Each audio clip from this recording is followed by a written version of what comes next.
रामकृष्ण हरी वस्त्र भांडार देत आहे 4,999 रुपयाच्या खरेदीवर थार कार जिंकण्याची सुवर्ण संधी। ही ऑफर 31 मे 2026 पर्यंत सुरू आहे। आजच भेट द्या आपल्या जवळच्या रामकृष्ण हरी वस्त्र भांडार दालनाला।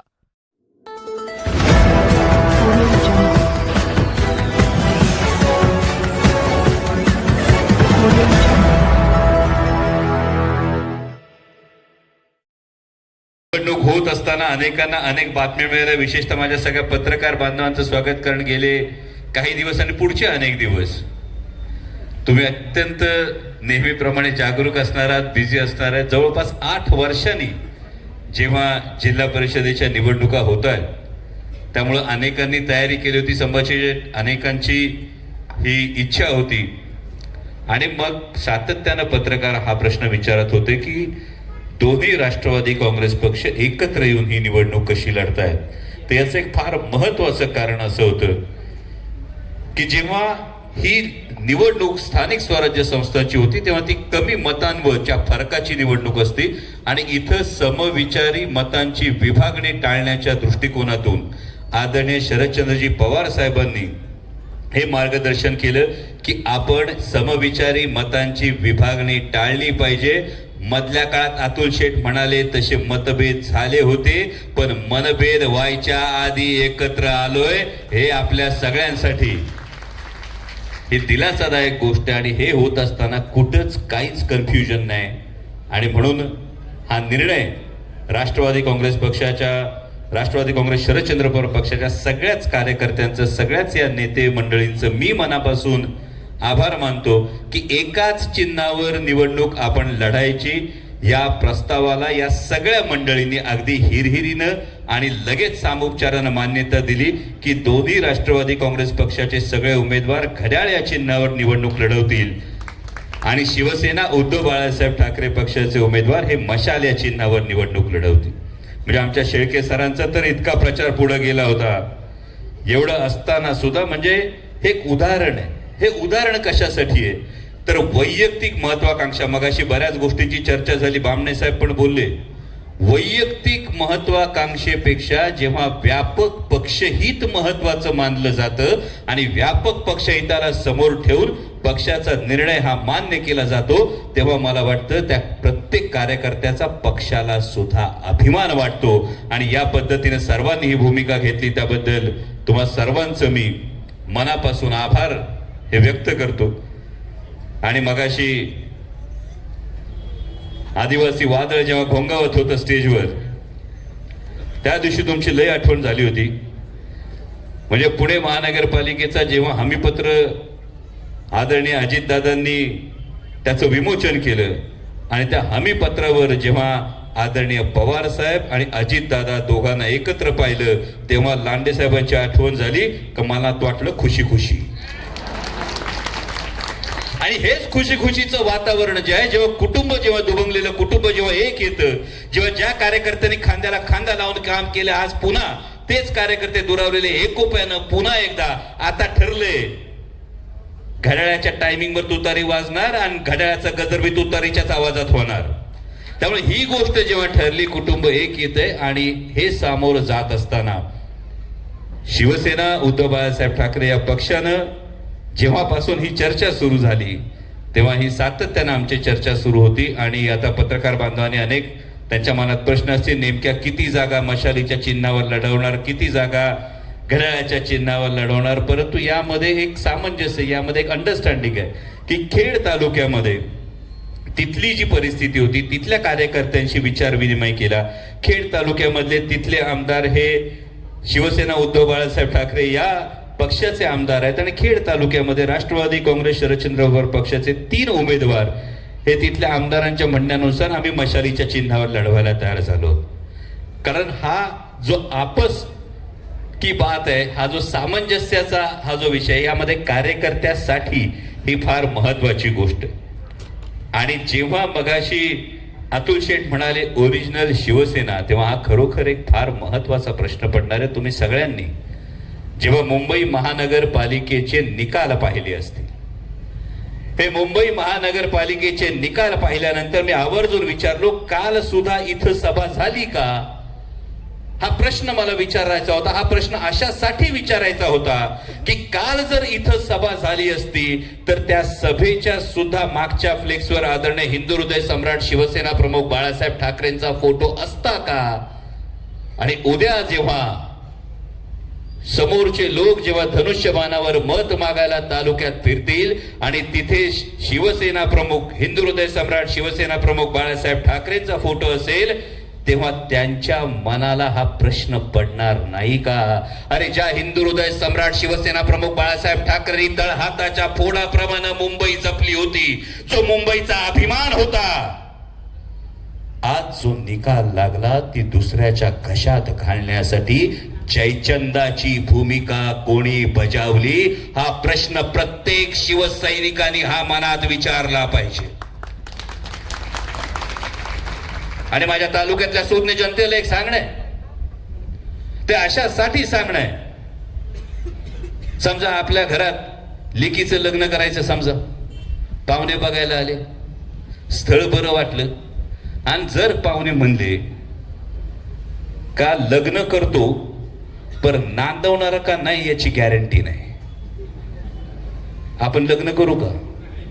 हा, करू का? मग मला सांगा, ज्या चिन्हाची सुनावणीच माननीय सर्वोच्च न्यायालयात चालू आहे, आजची सुनावणी उद्यावर ढकललीये, म्हणजे 6 महिन्यात निकाल लागणार आहे.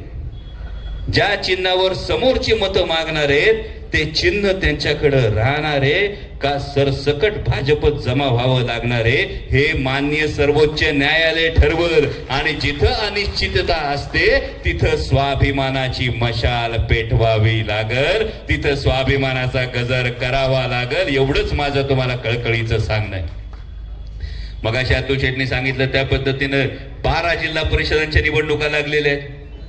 आज बोलून घेतोय कारण प्रचाराला तसं बघितलं तर 7 ते 8 दिवस मिळणार आहेत, 7 ते 8 दिवस 12 जिल्हे फिरावे लागणार आहेत. आणि या 12 जिल्हे फिरत असताना तुमच्या सगळ्यांवर भरोसा ठेवून फिरणार आहे का ज्याचा बाले किल्ला मजबूत तो मोहिमेला बाहेर निघू शकतो.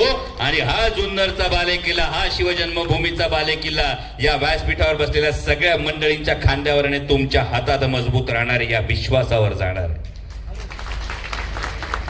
त्या 30 तारखेपासून संसदेचं अधिवेशन सुरू होतं. 1 फेब्रुवारीला यावेळी पहिल्यांदा रविवारी देशाचा अर्थसंकल्प मांडला जाणार आहे. आपल्या कांद्याचा भाव असेल, आपल्या सोयाबीनचा भाव असेल, या सगळ्या गोष्टींसाठी काय होतंय हे देशाच्या अर्थसंकल्पासाठी तिथं असावं लागणार आहे. मग अशा अतुल शेटनी सांगितलं बिबट्याच्या संदर्भात, म्हणजे संसदेचं कामकाज तुम्ही 3 तारखेला प्रचारातून मोकळे व्हाल, 5 तारखेला मतदान होईल, 6 तारखेला संसदेमध्ये प्रायव्हेट मेंबर बिल आहे. आणि हे आपलं प्रायव्हेट मेंबर बिल तुमच्या आशीर्वादानं संसदेत गेलेला तुमचा खासदार बिबट्याच्या संदर्भातलं प्रायव्हेट मेंबर बिल हे 6 तारखेला मांडतोय. जे शेड्यूल 1 मधून बिबट्या काढण्याची महत्वाची जी गोष्ट आहे हे 6 फेब्रुवारीला होणार आहे. आधीच सांगतोय कारण तोवर मतदान झालेलं असणार आहे. पण 6 फेब्रुवारीला हे घडणार आहे. त्याचं शेड्यूल आत्ताच मी अतुल शेटला दाखवलं, ते आलेलं शेड्यूल. आणि जेव्हा या जिल्हा परिषद निवडणुकीची जेव्हा सोडत जाहीर झाली तेव्हा खरं तर या शिवजन्मभूमीसाठी एक फार महत्वाची गोष्ट घडली. विचार करा, या शिवजन्मभूमीत, ज्या शिवजन्मभूमीत राष्ट्रमाता जिजाऊ माँसाहेबांनी छत्रपती शिवाजी महाराजांना जन्म दिला, ज्या शिवजन्मभूमीमध्ये छत्रपती शिवाजी महाराजांवर संस्कार केले, त्या शिवजन्मभूमीतल्या जिल्हा परिषदेच्या सोडतीमध्ये 8 पैकी 6 जागी ही महिला माता भगिनींसाठी आरक्षण. आणि हे जेव्हा माता भगिनींसाठी आरक्षण येतं तेव्हा माझ्या सगळ्या माता भगिनींना मातृत्व, नेतृत्व आणि कर्तृत्वाचा वसाना वारसा लाभलेला आहे. जो मातृत्वाचा वसान वारसा लाभलेला आहे तो राष्ट्रमाता जिजाऊ माँसाहेबांचा लाभलेला आहे. नेतृत्वाचा वसान वारसा लाभलेला आहे तो पुण्यश्लोक अहिल्याबाई होळकरांचा लाभलेला आहे. आणि कर्तृत्वाचा वसान वारसा लाभलेला आहे तो क्रांतीज्योती सावित्रीबाई फुल्यांचा लाभलेला आहे. आणि हा वसान वारसा घेऊन जेव्हा या माता भगिनी पुढे आल्या तेव्हा अतुल शेठ असेल, मी असतील, बामणे दादा असतील, काळे साहेब असतील, आम्ही सगळी मंडळी जेव्हा बसलो होतो तेव्हा आम्ही सगळ्यांनी एक विचारानं एक गोष्ट ठरवली माझ्या माता भगिनींना उमेदवारी देत असताना केवळ कुणाची तरी पत्नी आहे, केवळ कुणाची तरी सून आहे, केवळ कुणाची तरी बहीण आहे एवढाच क्रायटेरिया न लावता ती स्वतःच्या कर्तृत्वानं लखलखते का, समशेरी सारखी तळपते का हे बघणं महत्वाचं होतं. आणि आज या सगळ्या उमेदवार जर तुम्ही पाहिल्या, माझी पत्रकार बांधवांना विनंती आहे, सर्व पत्रकार बांधवांनी प्रत्येक जिल्हा परिषद गटामधल्या उमेदवारांचा जसा राष्ट्रीय वाहिन्या करतात ना समोरासमोर मुलाखतीचा कार्यक्रम, हा कृपया समोरासमोर मुलाखतीचा कार्यक्रम आणि व्हिजनचा कार्यक्रम करा.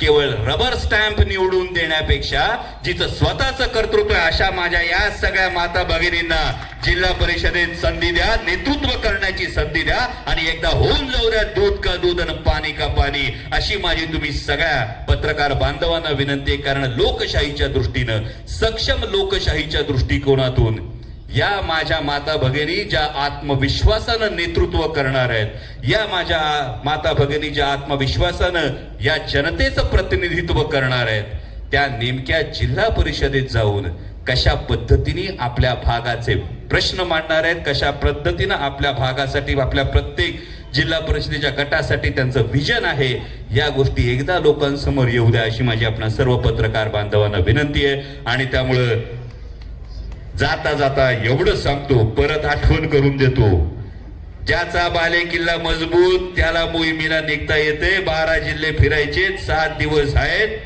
आणि त्यामुळं घड्याळ्याचा गजर करून आता मशाल पेटवायची आहे, एवढीच गोष्ट लक्षात ठेवा. आणि आदरणीय शरदचंद्रजी पवार साहेबांच्या मार्गदर्शनाखाली, आदरणीय अजितदादांच्या नेतृत्वाखाली, मगाशी काळे साहेब जसं म्हणाले की 1960 साली पंचायत राज आल्यापासून, जिल्हा परिषद अस्तित्वात आल्यापासून या महाराष्ट्राचा जो स्वाभिमान आहे देशात, आज जेव्हा आदरणीय शरदचंद्रजी पवार साहेबांबरोबर दिल्लीमध्ये आम्ही काम करतो, त्यांच्या मार्गदर्शनाखाली काम करतो, तेव्हा आदरणीय पवार साहेब हा महाराष्ट्राचा दिल्लीतला अभिमान आहेत. आणि आदरणीय पवार साहेबांच्या नेतृत्वाखाली असणारी पुणे जिल्हा परिषद हा बाले किल्ला आपल्याला राखायचा आहे आणि त्याला सगळ्यात मोठं योगदान हे जुन्नर तालुक्याने द्यायचंय. एवढीच मी तुम्हाला सगळ्यांना कळकळीची विनंती करतो. आणि घड्याळ आणि मशाल या चिन्हावर उभ्या असणाऱ्या सगळ्या उमेदवारांना आपण खाली पंचायत समितीमध्ये असेल, वर जिल्हा परिषदेत असेल, भरघोस मतांनी आपण विजयाचा आशीर्वाद द्या एवढीच विनंती करतो आणि थांबतो. धन्यवाद. जय शिवराय.